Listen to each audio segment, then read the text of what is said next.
Hello, everyone. Thank you for tuning in to this week's edition of the Boerne Brew here on Boerne Radio, 103.9 FM and 1500 AM. And you can also listen on the Boerne Star and Boerne Radio websites. I'm the host of today's show.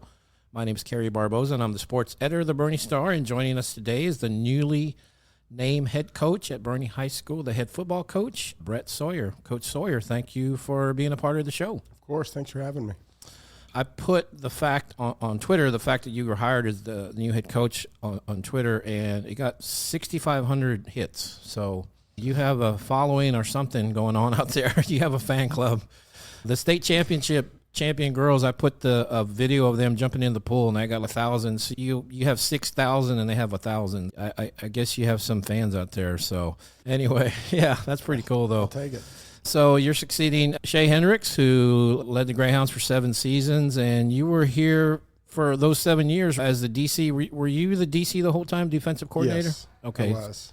You came with him, and when he told you he was leaving, what were your first thoughts when he said, I've got this opportunity, he's going to University of Arkansas, I really can't pass up a chance to coach in the SEC, but when he told you he was leaving, what were your thoughts? It's mixed emotions. Obviously, the changing and everything changing is always a concern for people, but I was really happy for him. I've known Coach Hendricks since we were in 5th grade, so I've grown up with him, played football, baseball with him. So this was losing a childhood friend again, but couldn't be happier for him and his family. They're well-deserved, great people, great coach. But at the same time, the change puts everything up in the air, but I was excited for the opportunity to have a chance at filling his footsteps as best I can and moving forward with that side of it too. He tells you he's leaving. Did you immediately think, yeah, I'm going to apply, or did you have to think about it? What was your first thoughts when he told you he was leaving and you knew there was going to be a vacancy? I knew I was going to apply. I've been doing this a long time and have held this position before, not in Boerne, but I was excited for the opportunity to be able to do that. But no, I didn't hesitate. I was ready. So I know, talking to Coach Leach, 50-something applied. I think it was 58 was the final number. I'm not sure exactly, but it was over 50. And then so you had to go through the interview process, and then he tells you that you got the job. Did he call you? Did he text you? Did he call you to his office? How did that work, and what were your first thoughts when he told you that? Well, he called me and let me know, not that I had the job, but that I was going to be recommended for the job. Nothing is final until the board approves it. I knew that I was going to be presented to the board pending their approval. So he called me and told me that. And what were you thinking when he told you that? I was excited. Yeah, I was excited. It's dream come true. In a little history, I've actually tried to get to Boerne 2 other times before Coach Hendricks. I interviewed for the Boerne head football job in 2010 when they reopened. Yeah, I went to Dane Johnson. And then I also applied in Boerne one other time. And so I've known about Boerne for a long time, and I've tried to get here several times. And so it just worked out. And then to have the chance to be the head coach now is dream come true. So what was it about Boerne that you kept wanting to get here? Some friends of mine I went to college with that are from here, and we would come visit, and I just thought it was a neat town. I've always wanted to live in the hill country. My wife, her family's all in Hondo, Devine, Casterville. Nearby? Close enough, but not too close. You don't have to see them every weekend. That's right. So get a little arm's distance. Yeah. But it was a good location, and at the time, my brother lives in Johnson City, and I had another brother living in Austin. So we were all the way over in Houston, and so it was too far away from everybody, and this was a perfect location for all of that. That is Brett Sawyer, the new head football coach of the Greyhounds. I'm Kerry Barbosa, the host of today's Boerne Brew. And Coach Sawyer, you mentioned you've been a head coach before. This is your 3rd stint as a head coach. I know you were at Sweeney for a few years from 2010 to 12, and you also coached at Baytown Sterling from 16 and 17. Let's go back to those 2 head coaching. As far as Sweeney, your time there, it looks like you're about 3 years. What are you most proud of from your time being there at Sweeney? We had a lot of success there in every sport. Every sport there made the playoffs, boys and girls. We were really good down there. I'm most proud just the way my family, we got way closer down there. That was our first time to be away, be on our own, and really became a family and a close-knit group there. The athletic side was great, 10, 11, 12. We didn't make the playoffs in 2012, had a bunch of injuries, but overall we were very successful in everything. Ended up losing to Wimberley. They won state in 11, and we lost to them in 10 also in the 3rd round. We were very successful in everything we did. And it was a good 3 years. And I was young. Yeah. I got it when I was 30. So, of course, make mistakes. And sometimes when you're 30, you do that. Yeah. You make mistakes. We all do. Absolutely. I know you spent some time at Hutto, at Madisonville, and Richardson, Berkner. Yeah. I did. And then you became a head coach again at Baytown Sterling. You were there for 2 years, and I think you went 10-10, 500. But what was your time like there at Sterling? My time at Sterling was great. I had some personal stuff going on, and lost my mom during that time, lost my grandma during that time. We had our fourth kid. A lot going on, and as the kids were getting older, it was more of a tough situation where I didn't necessarily want to raise my kids in a big city like that. And so my oldest was going to be a sixth grader the next year. We probably need to get out of here if we want to get closer to family. As far as the football goes, I tell people we were the best fifth place team in the state of Texas. History of Texas, yeah. We were North Shore, Channelview, Atascocita, Summer Creek, C.E. King. It was a murderer's row of sports. And we competed. We were fifth place both years with some unfortunate Week 10 losses that I wish you could have back. But Sterling had a great program since probably the late 80s, and we had more success since then. So I was proud of what we did there with the kids we had and the competition we had, but just wasn't quite enough to get that playoff berth. And I know Russell Hawkins, our friend, one of the papers down there wrote a really nice article about you, and he showed it to me. And I know you were enjoying your time there, and then the job at Boerne opens up right about there, and Coach Hendricks is down here. Did he call you and say, hey, I got a spot for you? How did that work out? So it's a funny God works in mysterious ways kind of story. So I was actually a finalist for the Clearbrook head coaching job at that time. And I was in the final two, and I was going to meet with the superintendent, and I was in the parking lot. And I just told my wife, if we get this job, we're staying in Houston. Is this really what we want? And we had decided it may not be what we want. We'd have to make a decision if we got the job. I'm in the parking lot waiting to go meet with the superintendent when Coach Hendricks calls and says, hey, I think I'm going to get this little hill country school. Is there any chance? Because he tried to hire me in Frisco when he was there. I tried to hire him at Baytown. I tried to hire him in Sweeney. And so it was one of these days it's going to work out. And he called and said, there's any chance? And I said, what little hill country job? And he said, Boerne. And I said, tell you what, man, if I get offered this job, we're going to have a conversation. But if I don't get offered this job, I'm in. And so that's how it worked. And I didn't get offered the job. I was second. Okay. And I called Shea and I said, we're in. What are we going to do? How do we get this rolling? So that it's really one of those things that I feel like everything worked out for a reason to get us here, and extremely happy about all. That is Brett Sawyer, the new head coach of the Boerne Greyhounds. I mentioned you've been head coach a couple times, and you made some mistakes, but what were the biggest lessons you learned being a head coach at those two other jobs, and how does that prepare you for what you have to do now? I think we talk all the time about preparing for the job, and I've got maybe a little different take on that. I think your whole life's a preparation when you get in a job like this. My whole life is surrounded around high school sports, and that's all I ever wanted to be a part of. I was raised by my grandfather, who that's all he knew how to raise boys, was take us to every sporting event you possibly do, and ball boy. And I can relate to that. That's all we did every day. Where are we going? What game are we going to? And so when I got out of high school, one of my high school coaches, Jim Ledford, actually hired me at Madisonville when I was in college. I wanted to be a Marine infantry officer my whole life. That's what I wanted to do. And I had reconstructive neck surgery my freshman year in college. And so that knocked that out where I couldn't do that. And Coach Ledford was at Madisonville. He was my coach in high school, one of my position coaches in high school. And he called and said, I think you need to get into this. So I started working at Madisonville with him, went to Berkner and Richardson with him for 9 years. I coached with him for 10 years before I got my first head coaching job. You think you're ready. You think you're prepared. I felt like I did everything I could to prepare. At that time, I was a district athletic director, head football job at Sweeney. And then you get there and you realize that even if you think you're prepared, you're not. Yeah. It's a whole different animal, and you're not ready for it. Even if you think you're ready, you go to a town, and that's a completely different situation than the town 5 miles down the road. Yeah. And you're not ready for either one of them. If you're not from there and you haven't been there, it's a hard transition there. So I guess what I've learned the most out of Sweeney and Baytown is being open-minded when you go into a situation and not paint yourself in a corner before what's really going on. And decide is this a hill worth dying on every aspect of the job? No. So how do you navigate that? You got to get the lay of the land first before you start creating those hills. Right. You mentioned Coach Hendricks, you preceding him. You guys went to high school, you mentioned, and I think he was a grade ahead of you there in high school. I know you guys play football, baseball together. What's your best high school memory of Coach Hendricks? Oh, man. He was a grade ahead of me, but we ran around together. Our group of friends we had juniors, seniors, freshmen, so we were all together a lot. And there's a lot of sports, watching sports, playing sports on Sega Genesis or whatever it was out at that time.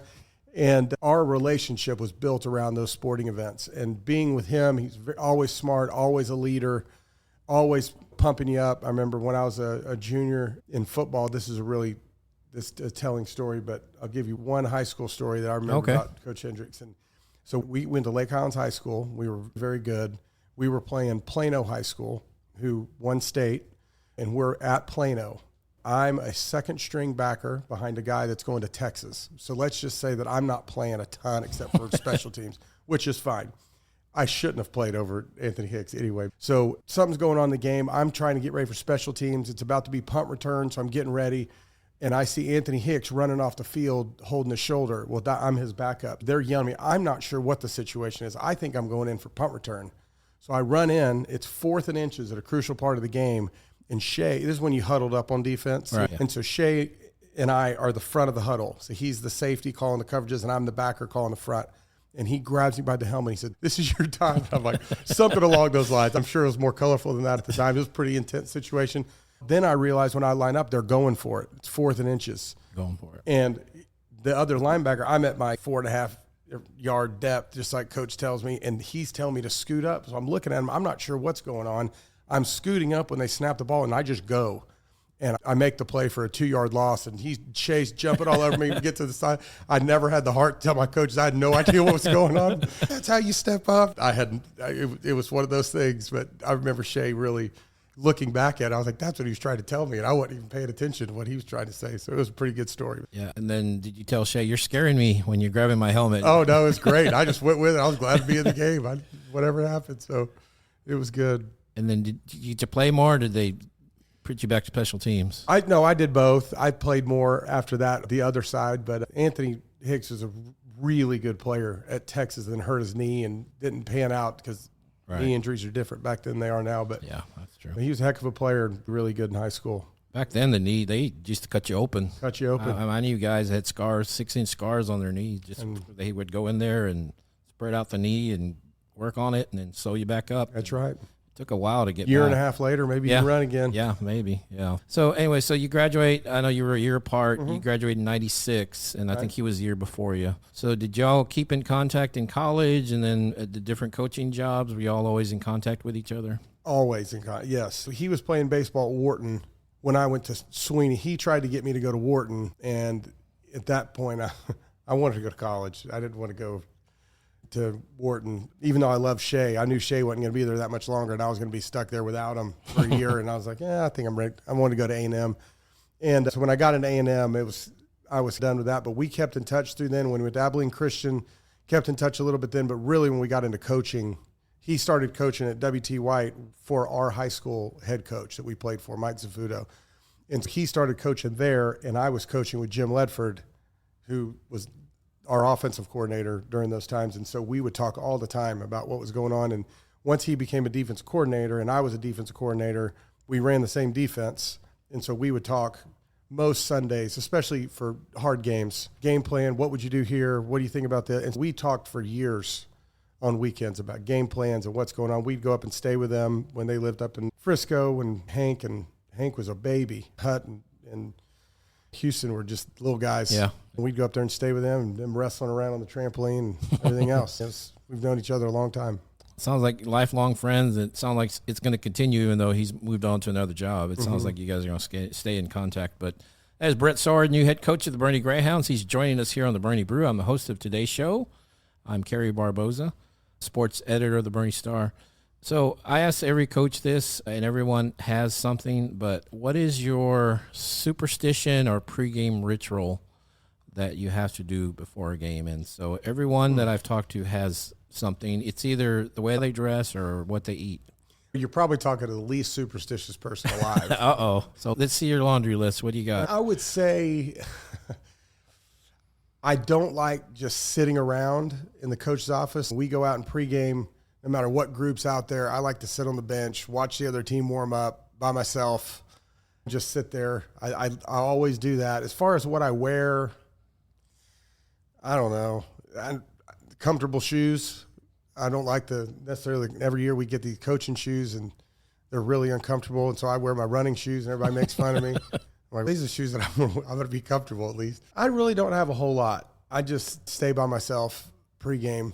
It's more of a routine of let me go out and sit on the bench. Yeah. I don't know if that counts. It's more of maybe a ritual. Probably a ritual. I'm really not a very superstitious guy. Like if I don't eat the same food, and if we lost because I ate a different sandwich, I'm in trouble. Yeah. In life. Life's not going good. If we're getting that nitpicky, we're in trouble anyway. I'm not living a good life. Yeah, I always watch TV and the Spurs are losing and I have to leave the room and then they come back and then my wife says, Kerry, they didn't score because you left the room. They don't know. Same thing with fantasy. Yeah. But I'm an Aggie and a Cowboys fan, so I've tried just about everything and none of it's worked. We still lose. So hasn't worked in a while for the Cowboys. Hadn't worked since I was in high school. Yeah, so 30 years. Superstition hadn't worked, and I've tried everything. So. Yeah, well, actually, when you were in high school, it was the last time they won a Super Bowl. Oh, yeah, 95. absolutely. I went to the parade. Did you? I got in a lot of trouble for that.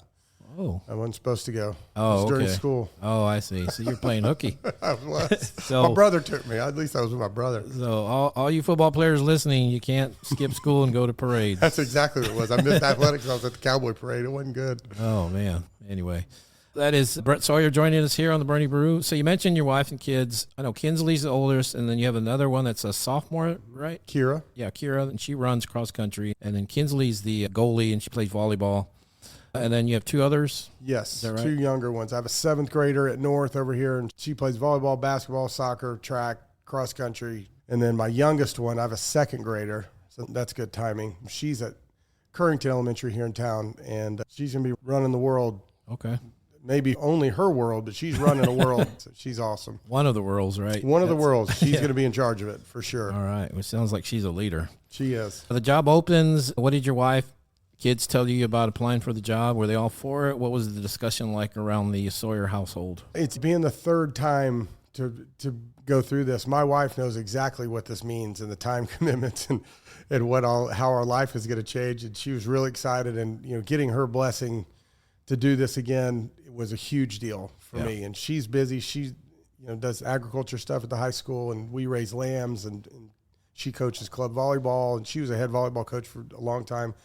And so she knows the routine and what this means. And so she was a big blessing. And my girls were fired up, just really excited. Kinsley, last time I was a head coach, she was a 5th grader. She was my little ball girl on the sidelines. If you remember our first couple of years here, she was the ball girl here too. I remember that. The little ones don't remember me being the head coach and what that was like. So they're excited. At the board meeting the other night, my girls started crying. They were so excited. We're a close-knit family, and we do everything together, and it means a lot that they're happy for me, happy for our family, and it's a good situation. I know at the school board meeting you said that you bleed purple. The household bleeds purple, and you got a purple shirt on. You can't see it on radio, but you got a purple shirt on today. So I don't think I own much more. So you've been here 7 years. You were the defensive coordinator. Will you keep that job, or will that go to somebody else? We're all going to stay intact, I'm sure. I'm going to promote from within. This defensive staff has been with me. 2 of them have been with me all 7 years. We've been together. And then one came 2 years after that. He's been here 5 years. And then we got Coach Curtin 2 years ago. Jeff Curtin, yep. Baseball. The baseball coach. Yep. And so we've been together, and we know this system. And a lot of these coaches, they're young, and this is all they know. This is the only defense they know, and they believe in it. And they know the adjustments and have worked with me long enough to know what I would want to do. And of course, I'll keep guiding them and doing all that, but I'll turn over the calling, everyday operations to one of the coaches, and we'll move the staff up from there. What did the players say, the returning players, when you told them that you'd gotten the job? What was their reaction? It was pretty neat. Yesterday in the locker room, our principal, Shane Wilson, came in and announced to the kids in the locker room that I got the job. And they were cheering and excited. Everybody seems to be really excited about where we're going and the opportunities that everybody has with the program. You mentioned you have a lot of things in place already. I'm sure you're going to keep a lot of the same things, but How much are you going to change? What's going to be the biggest change that you're going to implement? Something you would have liked to have seen done, but you weren't the head coach, but now you're going to do it? Is there anything like that? Nothing major, just because Coach Hendricks and I are close, and we met a lot. Most of our foundation that we've built, we talked about before we did it. We both believe in what we've built here. The difference is going to be he and I are different people. We're different personalities, and there's things that he's comfortable doing that I'm not comfortable with, and there's stuff that I'm comfortable with that he's not comfortable with. And that's what made us good together, is we complement each other really well. And there's going to be some changes, maybe no blockbuster, oh my gosh, draw a line in the sand changes, but there's going to be changes to make the program fit who I am and where I want to go forward. And those will come up as time goes, and there may be little things, there may be big things, but there's definitely a direction that we need to go in. I feel like getting us back to all the success we've had. Yeah. That doesn't mean that's going forward. This is high school football. You get a fourth of your program changes every year. Right. And so if you're not ready to change and you're not ready to put a different foot forward to the situation that's in front of you, then you're going to be left behind. And we're not going to allow that to happen. So getting ahead of that curve is going to be priority one in everything we do. You mentioned a lot of success, 2 regional championships in the last 3 years, a state finalist and state semi in the other year. You guys are graduating a lot, though. What's that going to be like? You mentioned every year you graduate a whole senior class, whatever, but you guys graduating some studs, Logan Schramm, and you're going to lose Hank, who's your quarterback, because he's moving with his dad, obviously. And then there's some other Bays. I'd hate to go down the list. The Bays boys, Jackson, and then the other Bays, B-A-Y-S versus B-A-I-Z-E. But right. So you're losing a lot. But I guess that's just part of the territory, right?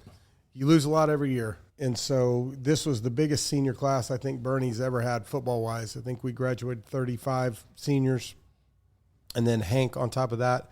Yeah, so we're losing a lot, but we lose a lot every year. Every year here in Boerne, especially, my favorite part is the guy that steps up, that becomes the guy. All of those guys were, incredible players, but they replaced people too when they got here. Right. And we had the same conversation when they got here. Right. And so ready to get those guys and see who steps up and becomes the guy that we need to have, and they will. And we'll put the best situation out there that we can to be successful, and I'm no doubt that our guys are going to step up and we're going to be extremely successful.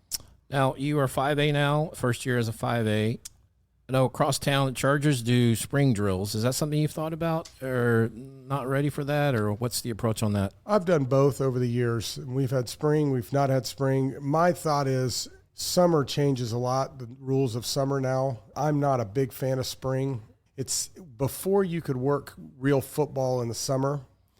I liked spring a little bit more because you could go into summer with kind of not a depth chart, but you knew what you're looking for. You could motivate kids to get it. But I think that it's becoming more and more outdated the more you utilize summer. And so we do spring, just not with pads on. We'll go during the period. We'll work all summer. But I like the extra 2-a-days and the extra scrimmage in the fall, especially when you have a young team like we're going to have with new offensive line, new defensive line, all that kind of stuff. I want to play another scrimmage, especially when you can play a New Braunfels or a Liberty Hill and really figure out who could play, who's tough enough to get it done. Yeah, and as far as that, so it doesn't sound like you're going to do any type of spring drills right away. One thing I mentioned, Champion, you guys play each other in every sport now because they're a 5A, except for football.